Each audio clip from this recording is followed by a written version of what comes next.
And thank you all for being here so early in the morning. I came from San Francisco yesterday where I was speaking at the Software Industry Association, so this is a real pleasure and honor to be here. Please forgive me if you can't see all the text on my slides because Scott McNeely, who is the founder and the founder of both Sun and Kuriki, would be very disappointed that I did this in Microsoft PowerPoint instead of in OpenOffice. So I didn't have the OpenOffice new version on my computer on the plane, so I want to share with you Scott's sort of signature introduction to his speech is basically to give the top 10 list. And when we first met, he decided that he would create a top 10 list about why you didn't turn in your homework. And the number 10 reason is that the tech support for my PC was offshored. The number 9 reason was I had to delete it to make room for iTunes. And then the 8th reason is, I'm still handwriting it, the Productivity Suite license was too expensive. I emailed it, didn't you get it? And I couldn't afford the HP ink cartridge. And it took too long to type on the regular keyboard. Can I text it to you instead? Somebody mentioned texting their homework on phones yesterday in their talk. And the cut and paste keys were worn out on my machine. And I plan on open sourcing it from the kid next to me. And I had to spend quality time with Melissa the virus. And the number 1 reason why I didn't turn in my homework was the dog chewed up my laptop. So, basically what the reason Kuriki was founded was to address the education divide. We know that access to education separates those with opportunity from those without hope.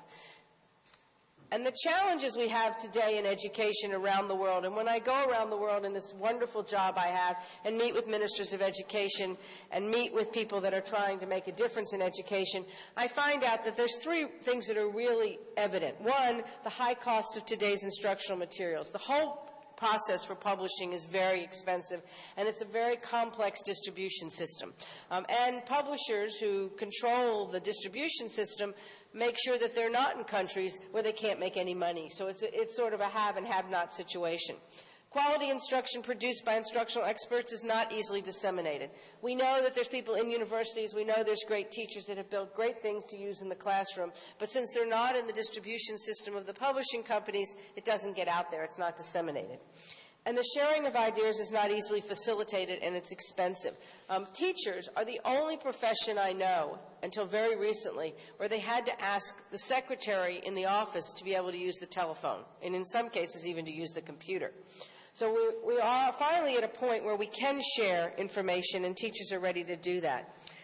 The other reason we're sort of at the point where we can do something like Kuriki is that the Internet has made information equal. Information can be accessed anywhere in the world.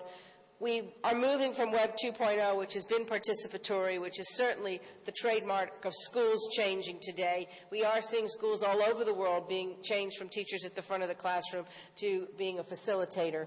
And Web 3.0 certainly supports that, and it's collaborative. And I understand that there was a reference to Derek's article on this. He has a wonderful comparison of moving Education 1.0 to Education 3.0. I often quote it, so thank you, Derek. But the main thing that's happened, in my opinion, is that we've changed the knowledge space. We've changed knowledge from a linear knowledge space to a random knowledge space, and that's changed the way we build and the way we distribute curriculum. For example, today, most of us learned by starting on page 1 of a book and getting to page 360 of the book, and we considered that we'd learned that subject, or the student had learned that subject. But our students today are learning in a random knowledge space. If you've ever watched your children sit at the computer, they're doing IM, they're talking on the telephone, they're doing their homework, and they're listening to their iPod all at the same time. I don't know how they do it, but they do.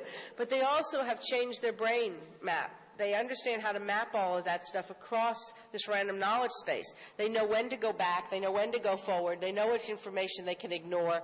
They know which information they need to share. They know how to take the test. They know what information they need to know to be able to get through the course.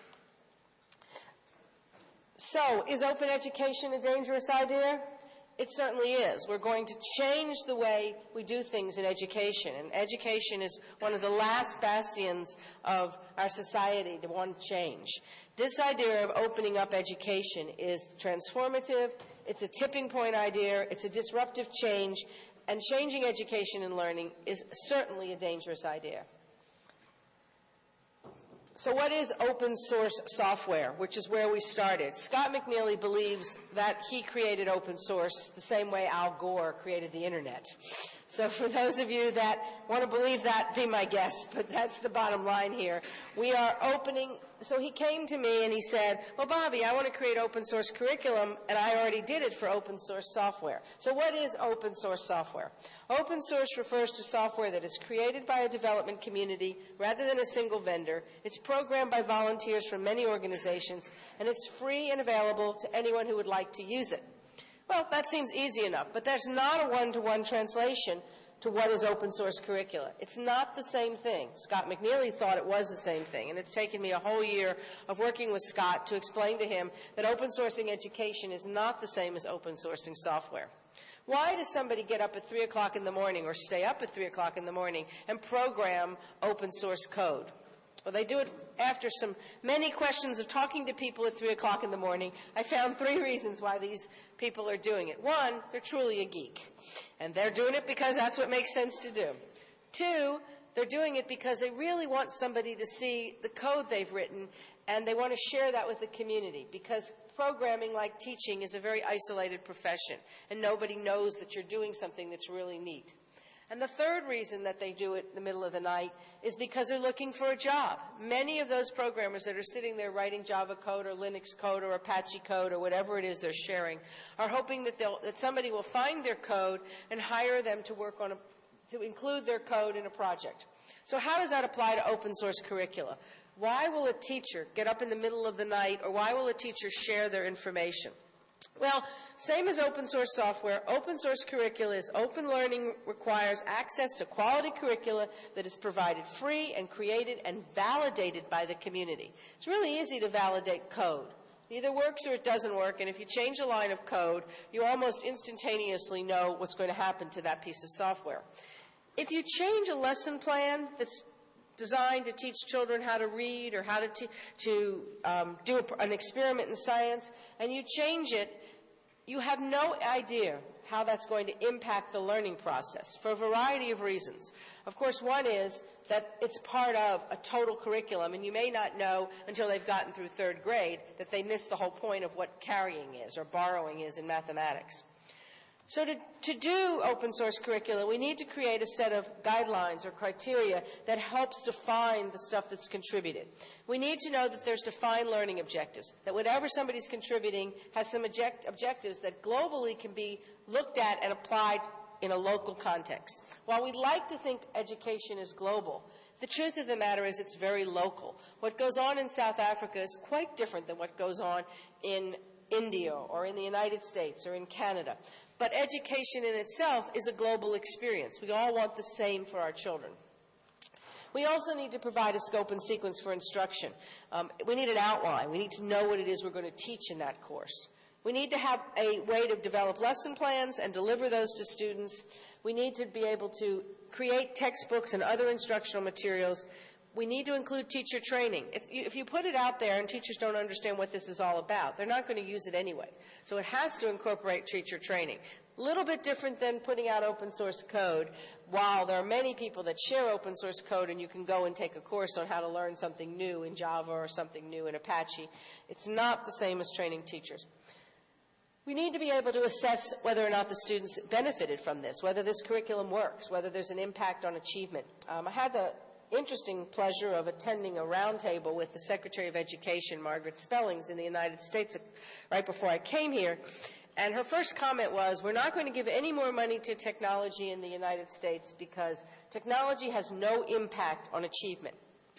And I wanted to raise my hand and say, well, we never tested whether pencils had any impact on achievement. So you're asking the wrong question. And she didn't get it. I mean, she truly did not understand that she was looking for the wrong information. What we really wanted to find out whether the impact and the use of a new process or a new pedagogy was changing the way kids learn and whether that had an impact on achievement. But that's very difficult to assess because we don't have the technology in our classrooms to do the kind of benchmarking that we do when we write software. We need to have a technology benchmark programs and data programs to assess what's happening, and particularly when it's an open source environment.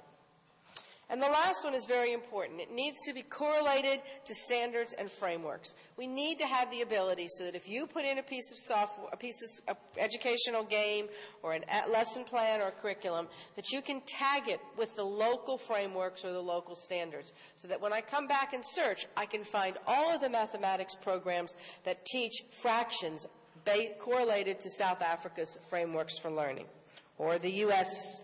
Mississippi's frameworks for learning. So what are the challenges here?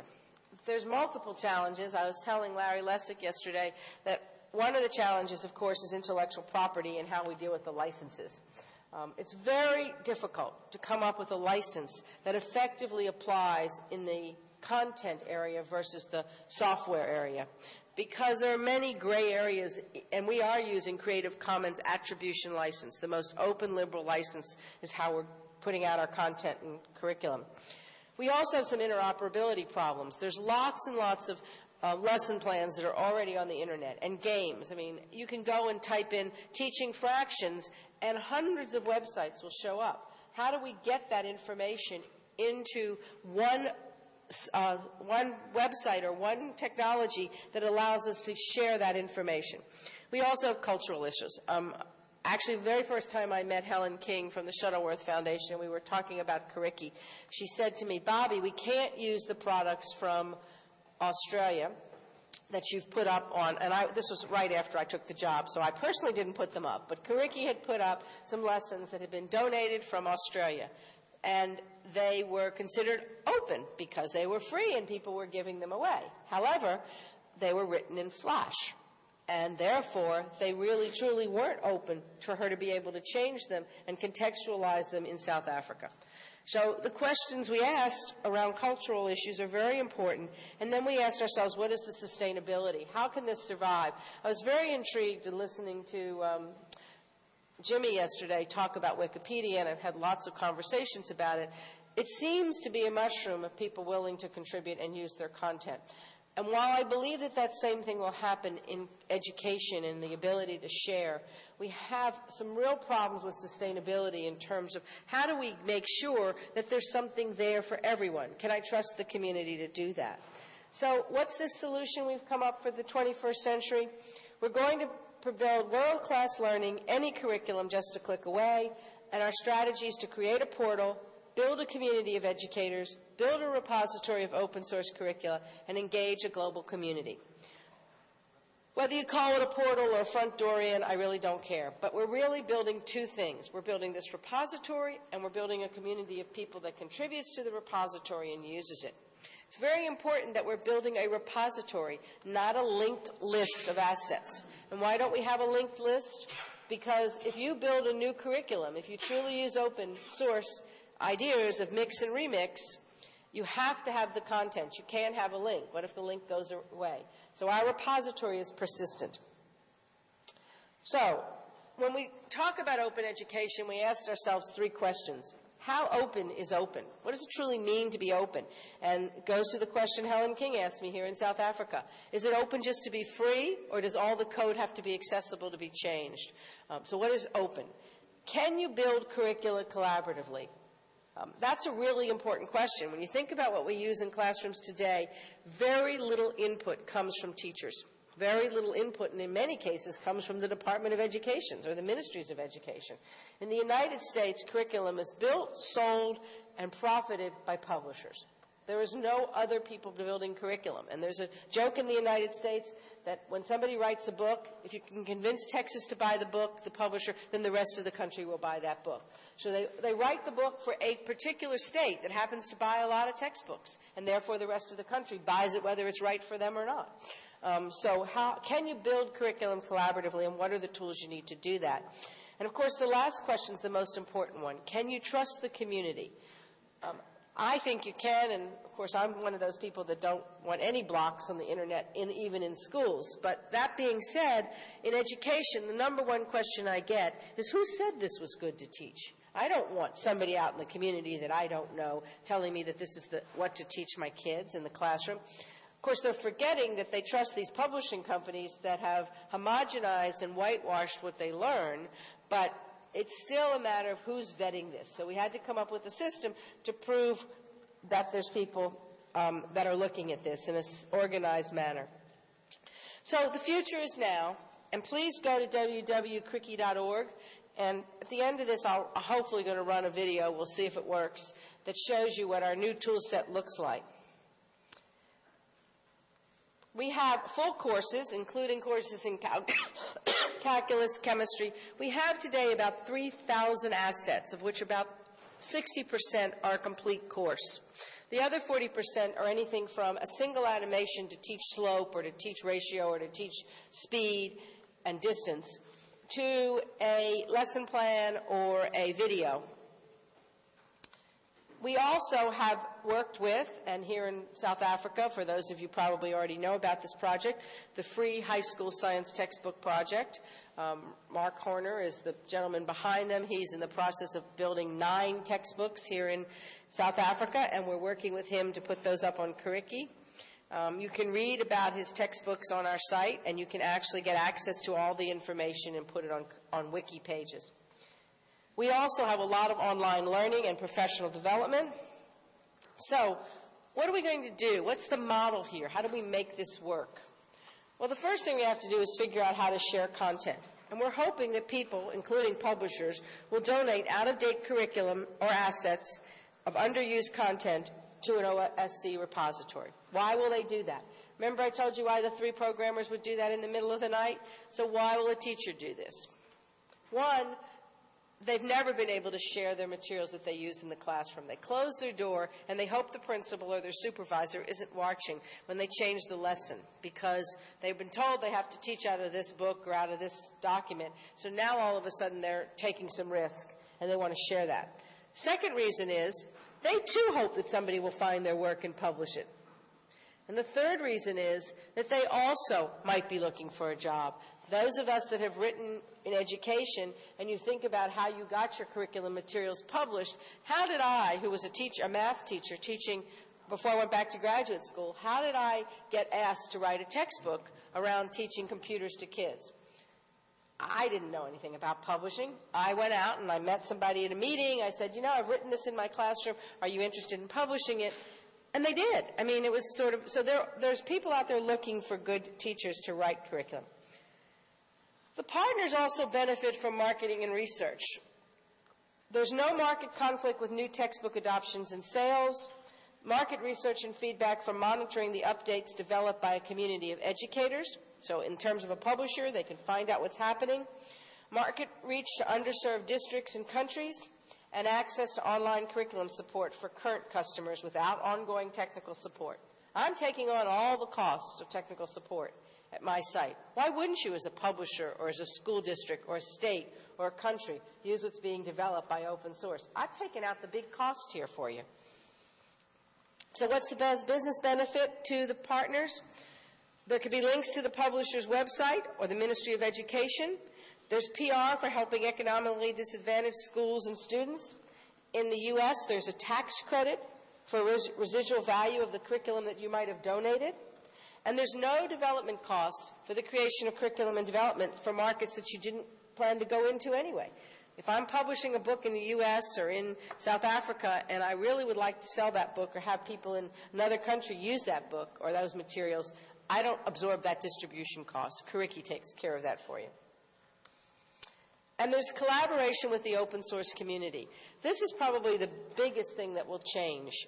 mostly today that there's the fear of God in publishers and in ministries of education, that if they do this, they're giving up their control over what kids learn and what they do. The truth of the matter is they're not. They're actually contributing to an open source community that will have a significant impact on learning. So who is Curriki? We're the first and only all-embracing internet site for open source curriculum. We have a single repository for validated curriculum. We support and aggregate the work of others. It is all reviewed and commented on by subject matter experts. The curriculum is freely accessible through a well-publicized portal, and there's a place to build a collaborative community for publishing in the 21st century. We were founded by Sun Microsystems in 2004, and we were created as an independent 501c3 in 2006. And the time is now, though it will require a sustained and persistent effort, the time is now to build a digital crossroads among those who can teach and those who want to learn and those who want to create. And together we can eliminate the digital divide. I'm going to show you, I'm going to get out of this for a second, and hopefully I can get into my site.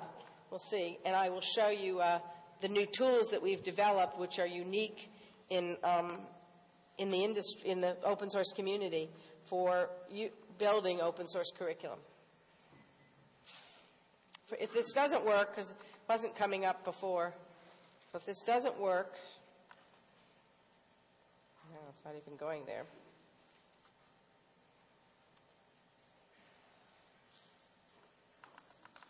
Locked. Select it and press enter.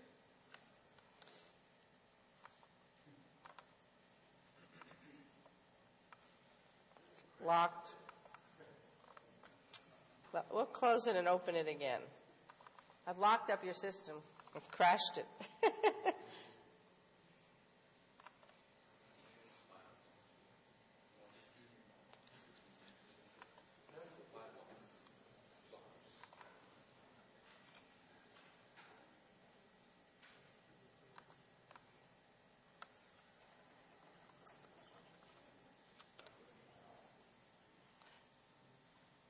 What we have done is created a series of tools that take the wiki technology that we selected and have made it effective for education. What we've done is created a lesson plan wiki, a student assessment wiki, a student activity wiki, a textbook wiki, a course wiki. So basically using the fundamental idea of wikis, the ability to collaborate, we've given the scaffolding necessary for teachers and students to be able to create curriculum. That was a very interesting process because we had to think about what it meant for teachers to be instructional designers, which in general teachers are not instructional designers. So we've had to give them enough scaffolding to understand what instructional design is as they created their curriculum. I don't know if it's me or it's just running very slow.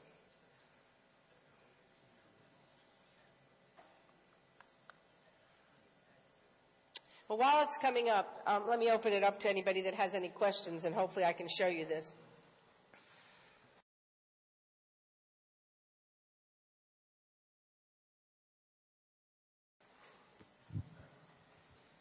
Yes?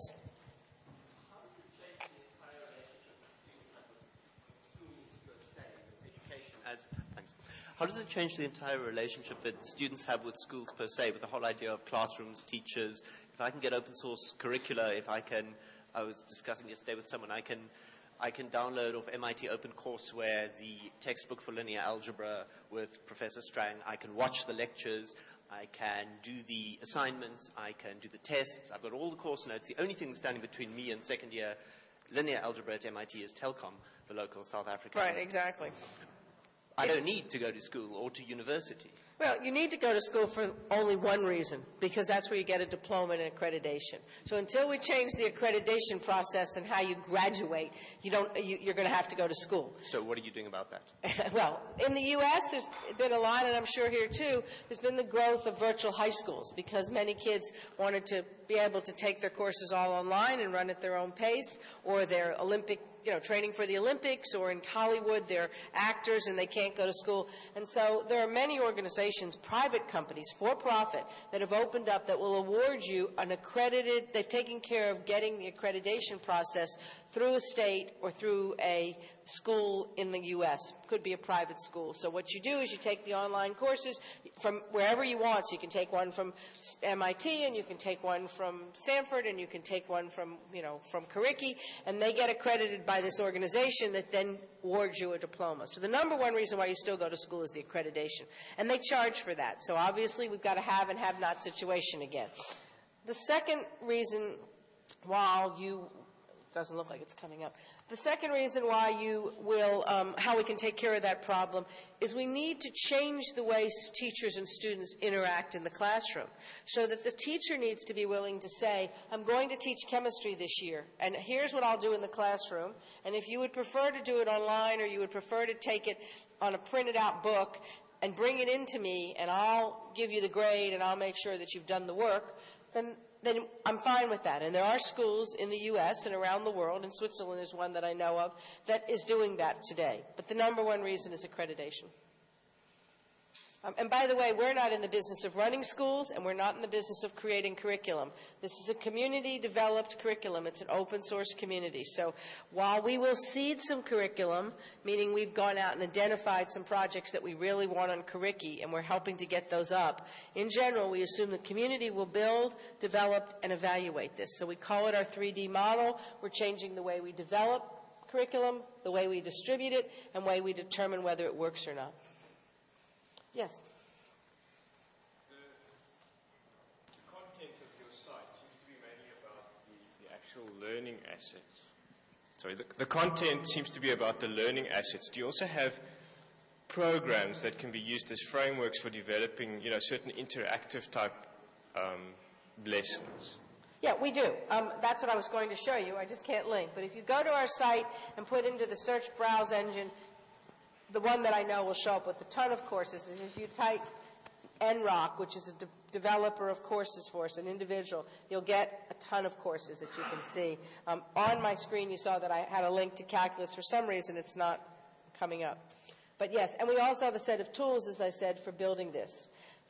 Our tools allow you to take a video from one place, a lesson plan from another place, an interactive game from another place, put them on a wiki page, give instructional materials around it, attach an assessment to it, and then package that into a course or a textbook and then deliver that. I don't know why we're not getting it, but we're not. Yes?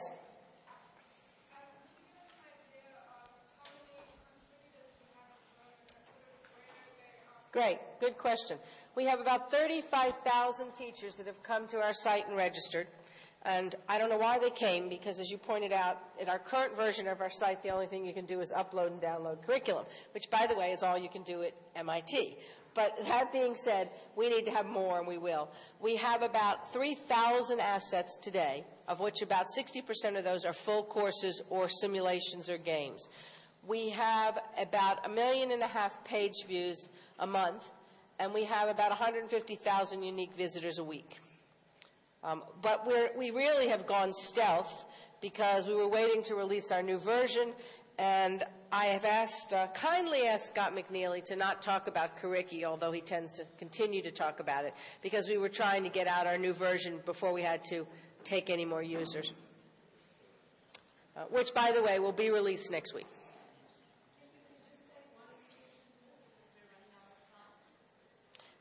Please go to Curriki.org, and on the front page you will see a click to learn about this, and it's a demo, a video demo, a flash demo that will walk you through our new tool set and show you how to build curriculum on Curriki.